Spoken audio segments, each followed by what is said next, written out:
Hello, bruv. We've got some new books from the library and the thrift store.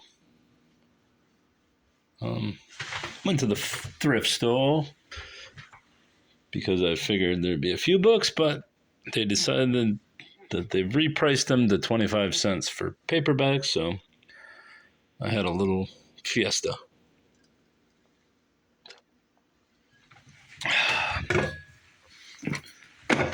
One Last Kiss. This is a true crime book. True story of a minister's bodyguard, his beautiful mistress, and a brutal triple homicide. His wife and 2 sons were found dead, and he was found guilty of murder in cold blood. Michael Cuneo. I don't really care what this is about. I got it from my madre, mi madre. And it will go to her. And I might as well skip to the second one. This is the only hardcover I picked up at the thrift store because it was true crime. I almost said true blood. But A Venom in the Blood, the bizarre true account of husband and wife serial killers who terrorized the California countryside by Eric von Hoffman. Who is this about? Gerald and Charlene Gallego. Wrong, honey. Both victims were watching Charlene so closely they didn't really see Gerald as he snapped back the curtain and emerged from the driver's compartment. When their eyes picked him up, they saw Gerald standing in the half-light, crouched over like a huge bear, his clothes soaking wet and black from perspiration. A pair of wide, staring eyes and a large hand holding a tiny pistol that was pointed in their direction. "You're a cop," the short video victim said almost sadly. "Wrong, honey," Gerald said, then smiled. "I'm going to be your new daddy for the next 24 hours. All right. All right. On to the soft covers from the thrift store before I go right back into the library bookstores, sale, store, books. Dracula in London. Fred Saberhagen, Chelsea Quinn, Yarbrough, Tanya Huff, and others. I'm sure these are all schlock. Well, I mean, it's a Dollar General book. I didn't see that, but it still was 75 cents less than Dollar General would charge, even though this Dollar General charge $1.25 now, like Dollar Tree does. Either way, nobody would ever know now.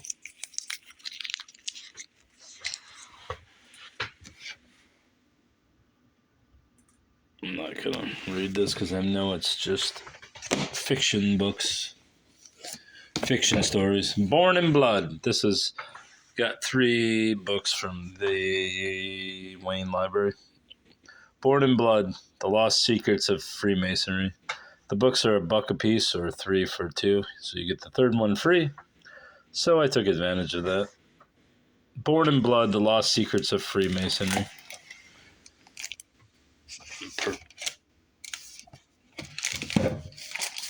Obviously, this goes in my conspiracy, which nowadays is not really conspiracy because nobody believes that our government's run by some senior citizen who's had about 7 lobotomies and is a crime family member.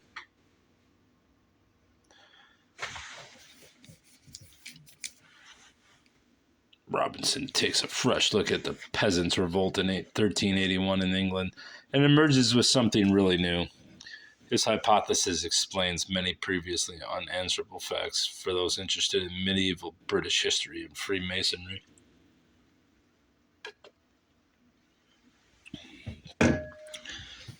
And honestly, people hate the church and Freemasons, but the truth is they basically kept knowledge alive through the Dark Ages.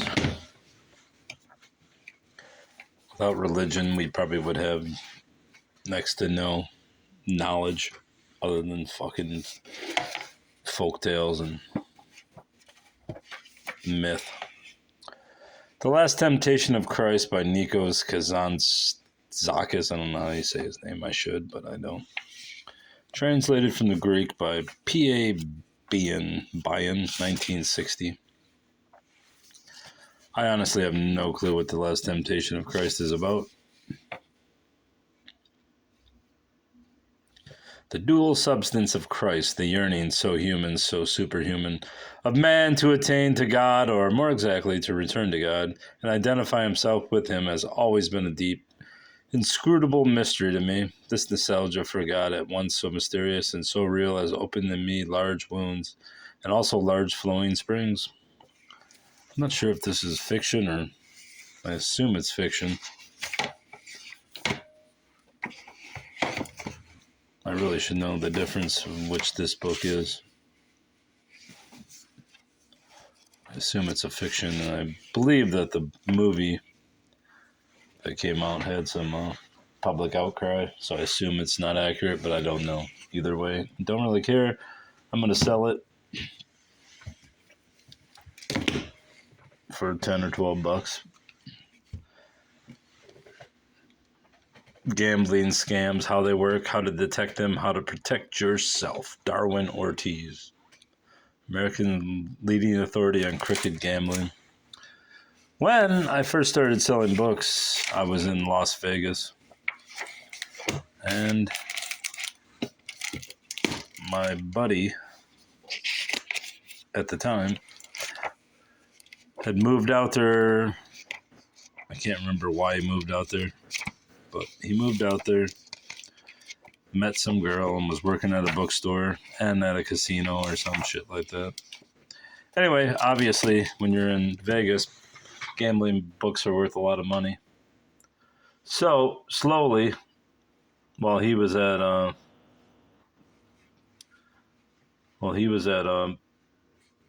the bookstore working, and I had quit my job and I was going to live off the grid forever, I started going to thrift stores and selling books and stuff. I guess I had sold some stuff on eBay before I went out there, but when I first seriously started selling books was in Las Vegas, and we used to go to the thrift stores, buy books, resell them, or sell them to the bookstore at first, and then eventually we were going to numerous sales and making a ton of money doing it. This is back before cell phones got big and you actually had to have some knowledge of books, and you couldn't just scan barcodes. So we got pretty good at doing it. We were selling books to the bookstore at first and keeping that guy stocked. Then we just said, hey, we'll start selling them on eBay and Amazon. And that's what we did.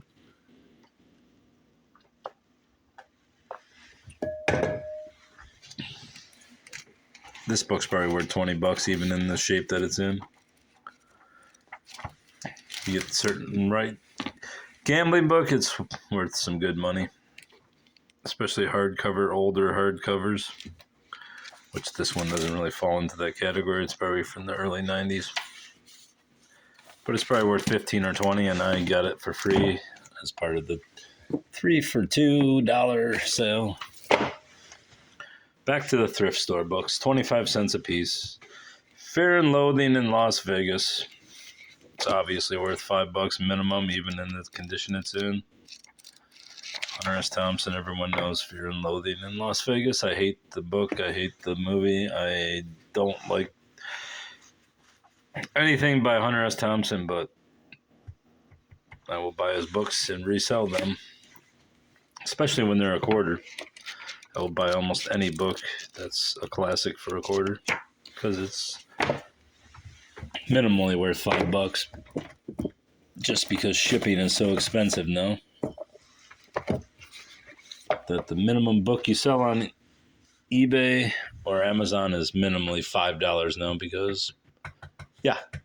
So if I ever need it, now I have that book for the third or fourth time. 2 books by Hermann Hesse, Demian and Steppenwolf. I believe I read part of Demian and part of Steppenwolf once and was not impressed. It bored me the shit. Just as, what's his name does, Salinger. I found him to be in the same vein as Salinger, Hess. I don't like these sorts of books.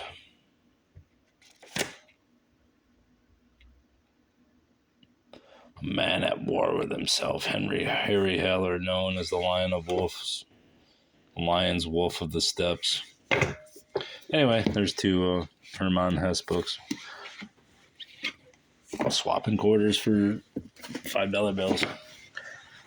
Thomas Stearns Eliot, Inventions of the March Hare, Poems 1909 to 1917, featuring previously unpublished works. Edited by Christopher Ricks. I have quite a few Thomas Stearns, T.S. Eliot books. Oh, looks like somebody left their... Scott Hess, you left your fucking Book of the Month Club thing in here. I wonder if it was this book. Inventions. Yeah, it is this book. This is from the Book of the Month Club. How much did he pay? $9 back in... What year is this? 97. Damn. I just paid 25 cents, buddy.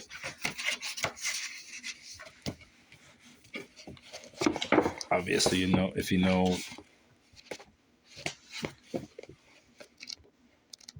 Eliot, you know The Wasteland, poem I can't stand, but I always found T.S. Eliot to be sing-songy. If you look up there, I have a canister of notes that belonged to a girlfriend who loved T.S. Eliot, and somehow when we broke up and she left the apartment, she left her little notes she used to write while writing poetry, which was basically derivative of Eliot and Sexton, probably the two most fucking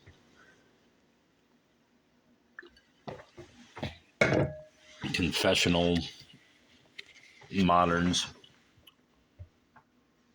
in a sense.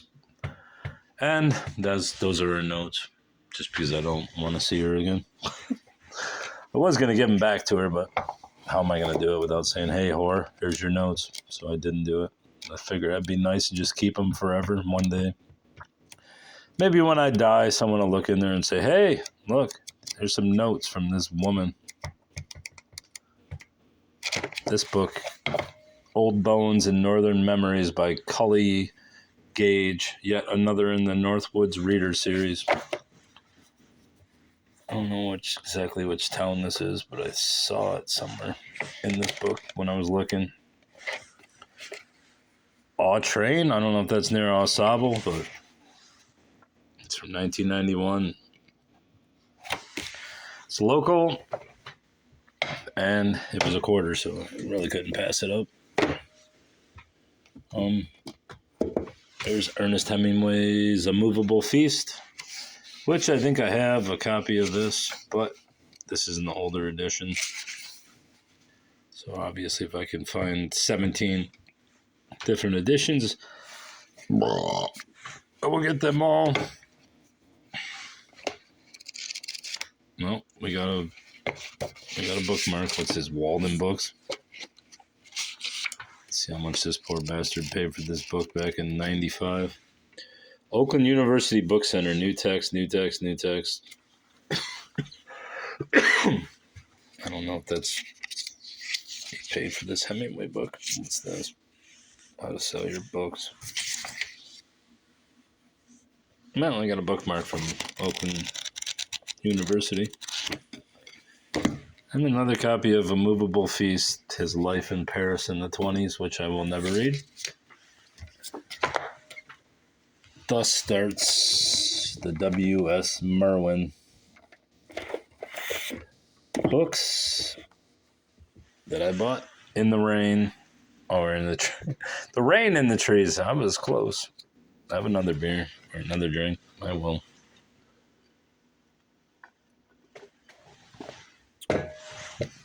I was hoping some of these would be signed, but I did not see a signature. There was also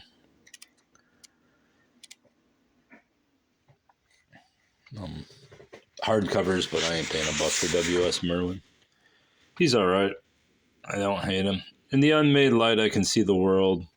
As the leaves brighten, I see the air. The shadows melt and the apricots appear. Now the branches vanish. I see the apricots from 1,000 trees ripening in the air. Maybe I read some better stuff from him, but this ain't it. Every morning somebody unlocks the statue and lets in the day crew. First the welders who are fixing the cracks in the arm that holds up the torch. See, I don't like this. It's one thing I agree with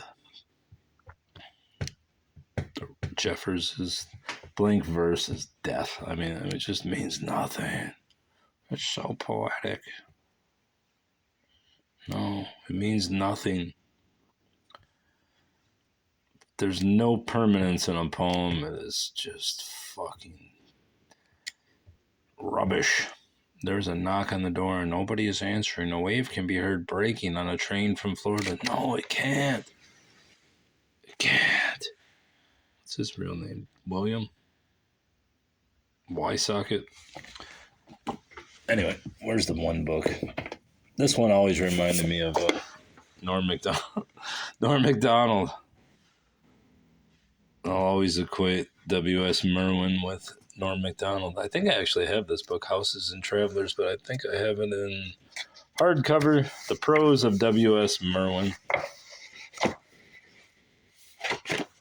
A prose, that's a little different. I believe there should be some point of permanence in a prose piece, but I mean, if you're just writing a novel, I mean, you're just writing schlock just to entertain people. When I went to sleep among the late, very poor, as a virtue I took with me only when I considered it indispensable. Everything else I had sold, as we have been commanded to do, and the proceeds had been given to the poor, the old poor, the poor of all ages, and every kind I could recognize. What's this? Recollections by W.S. Merwin. Can't really comment on this one. Don't know what his recollections are. I do believe Merwin did like Jeffers and commented about him somewhere. Maybe one day I'll read this, but I highly doubt it.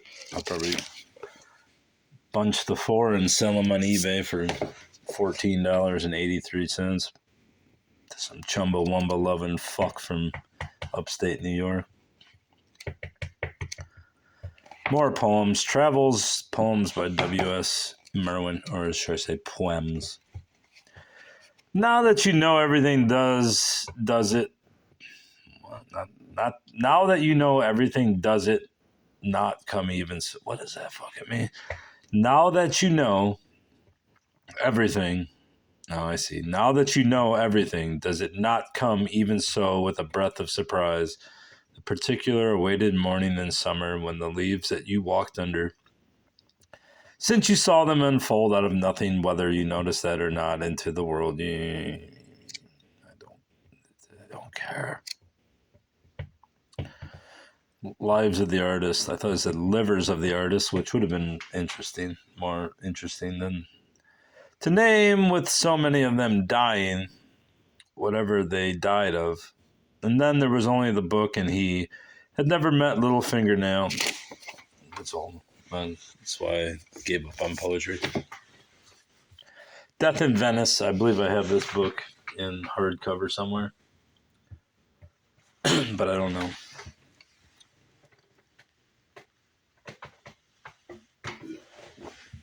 I semi-regretted it, getting it when I got up to the register because the browning to the pages, but I just said, fuck it, I'll grab it. It's got to be worth at least $3 or $4. It's only a quarter. So I got Death in Venice by Thomas Mann and 7 other stories. This one I got only because it was about witches and it's probably worth $6. I think I looked it up at eBay. It's worth a minimum of $6. And since I consort with witches on a I don't really communicate with them, but I know them, and they claim to be witches. I'm probably more of a witch than them, even though I don't believe in witchcraft.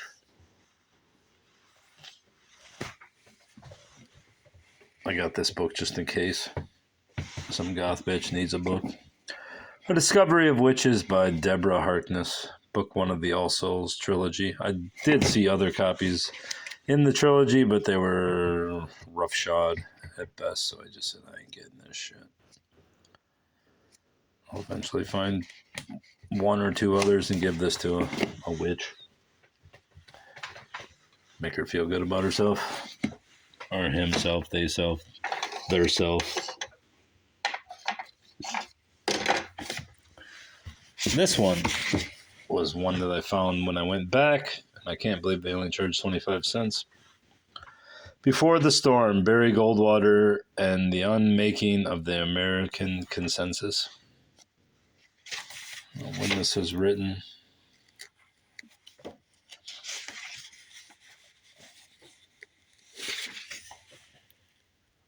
(2001), published in 2009.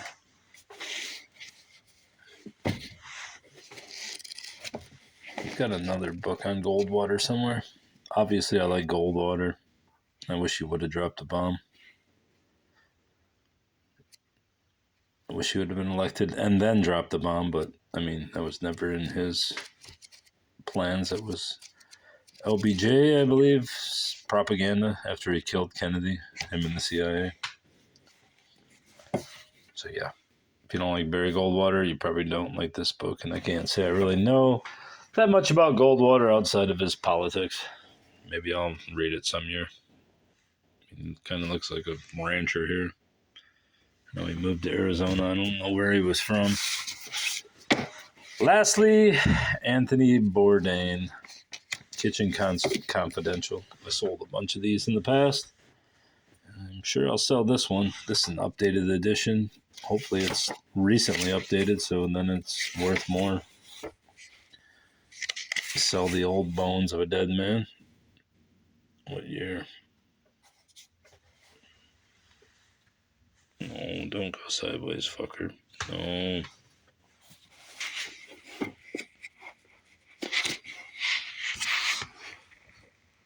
(2000), 2007. I don't think he was dead by then. I think he's been dead within the last 5 years. I never really liked Bourdain. I used to watch his show just because it was entertaining, but every time he started drinking and hanging out and acting cool, it was just like, this guy's a fucking moron. But I do believe the Illuminati killed him because, and my only basis for that is that he had a young daughter. Well, not young, but I think she's 13 or 14, maybe older. And he seemed to love the kid, so I just think even if he was depressed, he would have said, hey, I'll live for my child. Even though people claimed he was kind of a fucking sad sack fucker. But, I mean, I think he had enough soul within his soullessness to say, I won't embarrass my child by killing myself. So that's why I believe someone either killed him or the Illuminati killed him.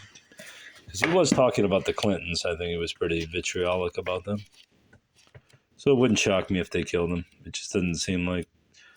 I mean, if you've ever had a child, you realize after your child's born that your life is pointless without your child. And then if you have half a tick of brain like I do, then literally it's 3/4 of a tick of a brain. You say, I will not embarrass my child or do anything to harm my child. At least that should be your goal. It's mine. And the day that will be or might have been. Anyway, that's all. That's all.